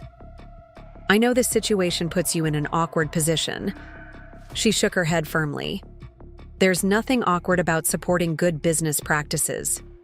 Whatever happens today, I want you to know the staff understands what you've built here. We've all been part of it. Her words steadied me in a way that all my preparation hadn't quite managed. This wasn't just about my position or my father's traditions or Mike's expectations. This was about the company we had all built together.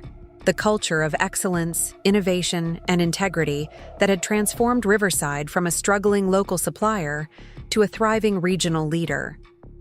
"I appreciate that more than you know," I told her. After Teresa left, I finalized my presentation, loading the key slides onto the conference room system. Then I made a deliberate circuit of the office, greeting early arrivals with my usual cheerfulness, discussing ongoing projects, answering questions about deliveries and client needs. Business as usual, despite the seismic confrontation looming, at 9 o'clock. At 8:30, our 3 minority investors began arriving. First came Elaine Peterson, a retired business professor who had provided both capital and mentorship during our expansion phase. She nodded to me respectfully as she helped herself to coffee. Next was Marcus Donnelly, a local real estate developer, who had invested primarily because his own projects relied heavily on our specialty materials. Our success directly benefited his business, creating a symbiotic relationship that transcended typical investment considerations. Finally, Robert Chen arrived, our most recent investor and the owner of an architectural firm specializing in green building design. His 5% stake was the smallest, but his industry connections had proven invaluable in expanding our sustainable materials division. They gathered in casual conversation near the coffee station, their body language revealing nothing about their voting intentions. I had built positive working relationships with each of them over the years, but they were business people first. They would vote their economic interests, not their personal preferences. At 8:45, Mike arrived, looking simultaneously nervous and smug in another expensive suit. He nodded curtly in my direction before approaching the investors with forced joviality, shaking hands and exchanging pleasantries as if he were already the CEO hosting distinguished guests. My father arrived last, at precisely 8:55, accompanied by Diane Matthews. They entered together, deep in conversation, Dad's expression grave and determined. Diane caught my eye briefly, her professional mask firmly in place as she took her seat at the far end of the conference table. "Let's begin," my father announced, taking his customary place at the head of the table without preamble.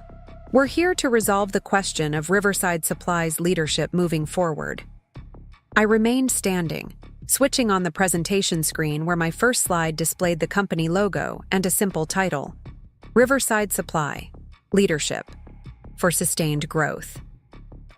"Before we vote on any leadership changes," I said calmly, "I believe we should review the company's performance under current management and the legal requirements for succession planning.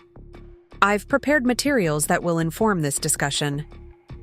My father frowned slightly, clearly having hoped to move directly to a vote while momentum favored his position. "We're all familiar with the company's performance, Sarah. There's no need to delay the proceedings with a presentation." "With respect," Elaine Peterson interjected, her academic precision evident in her tone. "As an investor, I would prefer to have all relevant information before making decisions about leadership transitions. I'd like to hear Ms. Collins's presentation." Marcus and Robert nodded in agreement, leaving my father little choice but to acquiesce. "Very well," he said, gesturing for me to continue. "But please keep it brief. We all have businesses to run." I began methodically, presenting the transformation story of Riverside Supply through data rather than narrative, the declining revenue trends before my leadership, the strategic pivot to sustainable materials, the modernization of operations, the e-commerce expansion, the staff development initiatives, each point supported by metrics, each success quantified in percentages and dollar values. I did not speak of my sacrifices or my feelings or my disappointment in my father's decision. I spoke only of results, the language of business that everyone in that room understood and respected. When I reached the section detailing our future growth projections, I noticed Robert Chen leaning forward with particular interest. The architectural partnership opportunities I had been developing with his firm were projected to increase our high-margin consulting services by 35% in the coming year.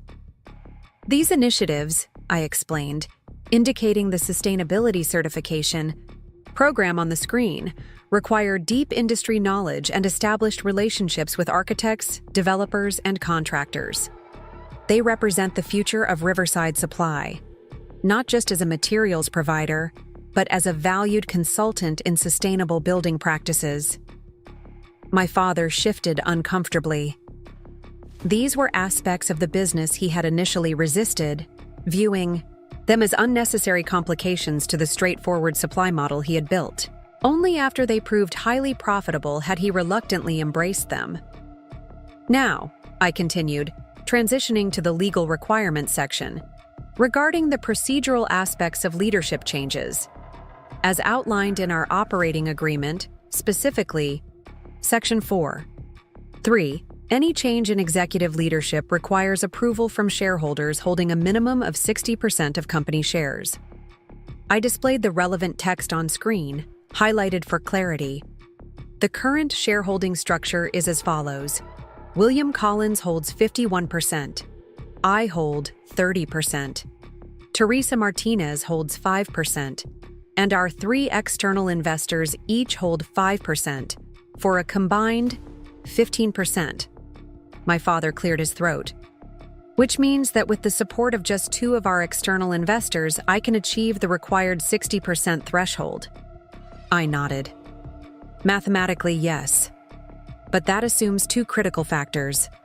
First, that all external investors will vote with you rather than with me. And second, that Teresa's 5% will align with your position. I turned to Teresa, who sat quietly, near the middle of the table. Teresa, would you like to share your perspective on the proposed leadership change? All eyes turned to our general manager, whose operational expertise had been instrumental in implementing the systems I had designed. Teresa straightened in her chair, her expression composed but determined. As both an operations executive and a minority shareholder, she began carefully, my priority is Riverside's continued success. I've worked directly with Sarah for 7 years and have witnessed firsthand her strategic vision and operational excellence. I've had limited interaction with Mike and have seen no evidence of similar capabilities or industry knowledge. Mike flushed, opening his mouth to interrupt, but Teresa continued firmly. More concerning than the proposal itself was yesterday's unauthorized interference with our pricing structure, which demonstrated both a lack of understanding of our business model and a disregard for established protocols. Had those changes remained in place, they would have significantly impacted our quarterly profitability. My father's head snapped toward Mike. What pricing changes? Teresa slid a document across the table, a printout of the pricing adjustments Mike had attempted to implement. Mr. Collins, your son instructed our sales team to reduce margins on our highest-performing product lines by 15% across the board, stating that we would make it up in volume. For specialized sustainable materials, this approach demonstrates a fundamental misunderstanding of our market position and value proposition. Mike's expression darkened. I was exploring options, getting a feel for the systems. It wasn't meant to be permanent. You told our sales director it was the new direction under your leadership, Teresa countered, her tone remaining professional despite the obvious challenge. And you left before the implementation was complete, creating significant confusion among both staff and customers. The room fell silent as the implications settled. My father studied the pricing document with a deepening frown, while our investors exchanged glances that spoke volumes. This wasn't just a family disagreement anymore. It was a concrete example of how inexperienced leadership could damage Riverside's operations and reputation. Elaine Peterson broke the silence. I'd like to hear from Mike directly. What is your vision for Riverside Supply? What qualifications do you bring to the role of CEO? All attention shifted to my brother, who straightened, his tie nervously before adopting the confident sales persona that had served him well in the tech industry. Riverside needs fresh perspective, he began. While Sarah has done an admirable job maintaining the business, I believe we need bold new directions to reach the next level. My experience in technology sales has taught me how to identify emerging trends and capitalize on them quickly. I envision Riverside becoming more agile, more tech-focused, more aggressive in market expansion. Marcus Donnelly leaned forward. Specifically, what changes would you implement in the first 6 months? Mike hesitated momentarily. I'd streamline product offerings to focus on highest volume materials, reorganize the sales team to focus on new customer acquisition rather than relationship maintenance. Possibly explore franchising opportunities in neighboring states. I kept my expression neutral despite the alarm bells ringing in my head. Each of these initiatives would fundamentally alter the business model that had made Riverside successful. Reducing our diverse product offerings would alienate contractors who valued our comprehensive selection. Prioritizing new customers over existing relationships would threaten our exceptional retention rates. And franchising would dilute both our brand and our quality control in an industry where reputation was everything. Robert Chen voiced my concerns before I could. Those approaches may work well in technology sales, but construction supply operates differently. Contractors rely on consistency, relationship continuity, and product expertise. How would you address the potential disruption to existing client relationships? Mike's answer revealed both his inexperience and his fundamental misunderstanding of our industry. The strongest relationships would survive any transition. The others probably weren't that valuable to begin with.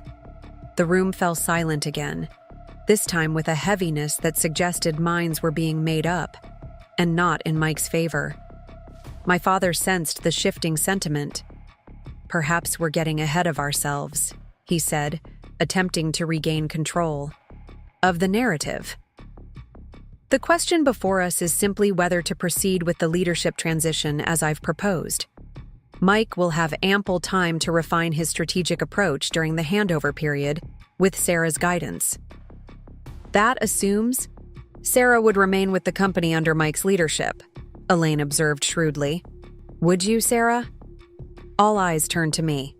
It was the question I had been avoiding even in my own mind, whether I could or would accept a subordinate role in the company I had rebuilt, reporting to a brother who understood neither the business nor the industry. I would make decisions, based on what's best for Riverside, I answered diplomatically. But I'll be candid. It would be challenging to remain in a company where my contributions and expertise were subordinated to someone with no relevant experience or demonstrated commitment to our core values and business model. My father's expression hardened. So you would abandon the company if you don't get your way? After all your talk about commitment to Riverside's success? No, Dad, I corrected firmly. I would pursue other opportunities where my leadership, abilities, and industry knowledge are valued appropriately if Riverside chooses to prioritize family tradition over demonstrated performance. That's not abandonment. It's a rational career decision that any professional in my position would make. The distinction was important, and I could see from the investors' expressions that they understood it. This wasn't an emotional threat to quit if I didn't get my way. It was a realistic assessment of my professional options if my career path at Riverside were arbitrarily blocked. Diane Matthews, who had been silently observing the proceedings, chose this moment to interject. Perhaps I might offer a perspective. As company counsel, my responsibility is to the legal and business interests of Riverside Supply itself, not to any individual shareholder or family member. My father nodded, granting her permission to continue. From a corporate governance standpoint, Diane said carefully, best practices would suggest that leadership transitions in successful companies should prioritize continuity, demonstrated expertise, and minimal operational disruption. While family succession has its place in privately held companies, it typically works best when the successor has been systematically prepared through increasing responsibilities within the organization. She glanced at Mike briefly before continuing. In situations where an abrupt leadership change is contemplated without such preparation, Shareholders have a fiduciary responsibility to consider the potential impacts on company performance, staff, retention, client relationships, and overall business stability. It was as close as our attorney could come to saying the proposed transition was a bad idea without explicitly taking sides in a family dispute. But her message was clear to everyone in the room. This wasn't just about the Collins family. It was about the future of a $5 million company with employees, clients, and investors who depended on its continued success. An uncomfortable silence settled over the room as the full implications of our situation became impossible to ignore. My father stared down at the conference table, his expression unreadable. Mike fidgeted with his pen, the confidence of yesterday replaced by uncertainty. Our three external investors exchanged glances that suggested they had reached similar conclusions. Finally, my father looked up, his gaze meeting mine across the table. Something had shifted in his expression. Not surrender, exactly, but perhaps the first glimmer of recognition that his traditional vision of succession might not be the only valid path forward. "I built this company to last generations," he said, his voice quieter than before. "Everything I've done, every sacrifice, every long day, every risky decision, was to create something that would outlive me, something that would remain in our family, providing security and purpose for my children, and eventually their children." The raw emotion in his voice caught me off guard. This wasn't the businessman speaking now, but the father whose deepest motivation had always been providing for his family. "Dad," I said gently, "I share that goal. I want Riverside to thrive for generations too. That's why I came back 7 years ago. Not just to save a business, but to save our family's legacy. The methods may have changed, the markets may have evolved, but the core purpose remains the same." For perhaps the first time since this conflict began, I saw my father truly listening, not just waiting for his turn to speak, but absorbing my words with genuine consideration. "What do you propose?" he asked finally. I took a deep breath. This was the opening I had been waiting for, the chance to offer a solution rather than simply defend my position. "A structured transition that honors both tradition and merit," I said. "I remain as CEO, maintaining operational leadership and strategic direction for the areas where I've demonstrated success. Dad transitions to chairman of the board, focusing on client relationships, community presence, and mentoring the next generation of leadership." I turned to Mike, including him directly in my vision. Mike joins the company in a meaningful role suited to his actual skills, perhaps leading our business development initiatives or exploring new market opportunities. He spends the next 2 years learning every aspect of the operation from the ground up, just as I did. If he demonstrates the necessary capabilities and commitment, he earns increasing responsibilities based on performance, not birthright. My father considered this for several long moments. "And ownership? The shareholding structure?" "Remains as it is for now," I said firmly. "You retain majority ownership at 51%. I retain 30%. When you're ready to reduce your active involvement further, we can discuss additional share transfers based on demonstrated contributions to company growth and alignment with Riverside's core values." It wasn't the father-to-son handover he had envisioned, but it was a practical compromise that addressed everyone's core interests: my father's desire for family continuity, my need for recognition and appropriate leadership responsibilities, Mike's opportunity for meaningful involvement, and the investor's concern for business stability and continued growth. My father turned to Mike. "What do you think of this arrangement?" Mike looked surprised to be consulted, having remained uncharacteristically quiet throughout most of the meeting. He straightened, considering his response. "I admit I underestimated the complexity of this business," he said slowly, a rare moment of humility from my usually overconfident brother. "And I may have overstepped yesterday with the pricing changes?" He glanced at me, then back to our father. Maybe starting in a more focused role would make sense. Give me time to learn the industry properly. I suppressed my surprise at this concession. Perhaps witnessing the investor's reactions to his inexperience had provided a needed reality check. Or perhaps he simply recognized that his path to eventual leadership would be easier with my cooperation than my opposition. My father looked to our external investors. Your thoughts on this proposal? Elaine spoke first. It maintains the leadership that has generated exceptional returns on our investments while creating a structured path for potential succession. From a business perspective, it's the most prudent approach. Marcus and Robert nodded in agreement. And you, Teresa? My father asked our general manager. It preserves operational stability while acknowledging family considerations, she said pragmatically. I believe it's in the best interest of the company and its employees. My father fell silent again, weighing everything he had heard against the succession plan he had long envisioned. I could almost see the internal struggle playing across his features, the businessman evaluating the evidence before him versus the patriarch holding fast to traditional values. Finally, he sighed deeply. We'll put it to a formal vote. The proposal is to maintain Sarah as CEO, transition myself to chairman of the board, and bring Mike in as, he looked to me questioningly, Director of Business Development, I suggested. Reporting directly to the CEO initially, with a structured development plan for increasing responsibilities based on performance metrics. My father nodded. All in favor? Hands raised around the table. Elaine, Marcus, Robert, Teresa. And after a brief hesitation, Mike. My father surveyed the unanimous support before raising his own hand with a mix of resignation and, perhaps, relief. Motion carries, he said formally. Sarah remains CEO. I'll transition to chairman over the next 30 days. Mike joins as Director of Business Development effective next month.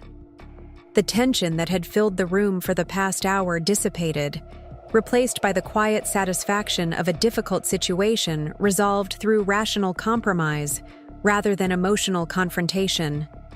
The board meeting concluded with discussions of next steps, transition timelines, and communication plans for staff and clients. As everyone began gathering their materials to leave, my father approached me, his expression somber but no longer adversarial. You fought well, he said quietly. Used every tool at your disposal. Prepared thoroughly. Stayed focused on facts, rather than emotions. A hint of pride crept into his voice. Exactly as I taught you. I learned from the best, I acknowledged, allowing a small smile. He nodded, glancing around the conference room, at the company we had both built, in different ways and different eras. Your grandfather passed this business to me when it was worth barely $200,000. I grew it to $8 million over 30 years. You took it from near bankruptcy to $5 million in 7 years. He met my gaze directly. That's a legacy worth respecting, regardless of traditional expectations. It wasn't quite an apology, but from William Collins, it was as close as one might hope for. An acknowledgement of merit overriding convention, of results demanding recognition regardless of gender or birth order. Thank you, Dad, I said simply. That means a lot. He cleared his throat, uncomfortable with the emotional moment. Well, we've got work to do. A transition to plan. Can't stand around talking all day. With that, he turned and walked out, already shifting into his new role as chairman. Still in charge in many ways, but now sharing the burden of leadership rather than controlling it entirely. As the conference room emptied, I remained seated, allowing myself a moment to absorb what had just happened. The company I had rebuilt would continue under my leadership. My contributions had been recognized, not just by our investors, but finally by my father himself. And while the path forward wouldn't be without challenges, particularly integrating Mike without creating new tensions, we had established a framework based on merit and performance rather than tradition alone. I gathered my presentation materials, thinking about the transformation that had occurred, not just in Riverside Supply, but in the Collins family itself. My father had taken his first steps beyond the rigid traditions that had shaped his worldview.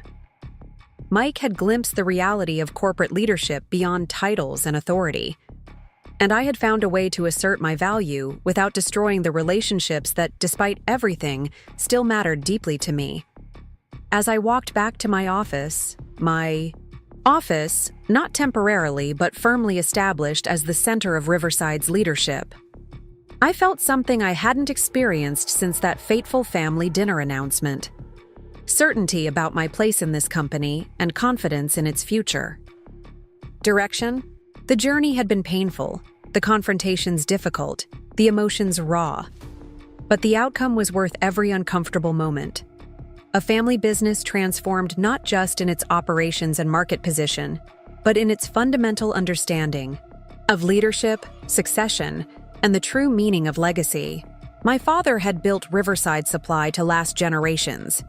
Together, we had ensured it would, not through blind adherence to tradition, but through the careful balance of family values and business excellence that would allow it to thrive long, after both of us had stepped aside. And that, I realized as I settled back at my desk and turned my attention to the day's operational needs, was a victory we could all claim as our own. Up next, you've got 2 more standout stories right on your screen. If this one hit the mark, you won't want to pass these up. Just click and check them out.